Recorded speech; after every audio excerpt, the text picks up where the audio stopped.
Hello' guys, মোৰ এটা ভিডিঅ'লৈ আপোনালোকক স্বাগতম জনাইছোঁ। আৰু এয়া দেখিছেনে, মাছে দানা খাইছে টুপুক টুপুক কৰি। আপোনালোকে ধৰিব পাৰিছেনে নাই বাৰু ক'ব নোৱাৰোঁ, মোবাইলত ইমান ধৰিব নোৱাৰে বাৰু। এয়া মাছ দেখিছেনে কেনেকৈ মানে জঁপিয়াই আছে।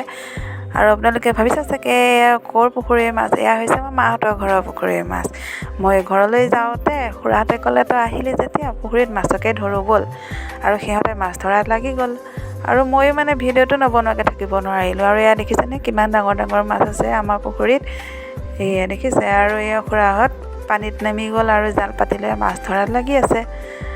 আৰু শেষত এয়া মাছকেইটা কিমানো ডাঙৰ হৈছে তাকে ওজন কৰি চাইছে। আৰু এয়া দেখিছেনে কিমান ডাঙৰ হৈছে। আৰু আপোনালোককো যদি বিহুত মাছ লাগে আহি যাব। এয়া দেখিছেনে, এয়া জুখি কৰি হৈ গ'ল। আৰু তাৰ পাছত মাছকেইটা এয়া ধুই কৰি চাফা কৰি লোৱা হ'ল। তাৰপৰা আৰু খুৰাই মাছ বচা কামত লাগি গ'ল। আৰু আপোনালোককো মই ভিডিঅ'টো শ্বেয়াৰ কৰিলোঁ দেই, চাব।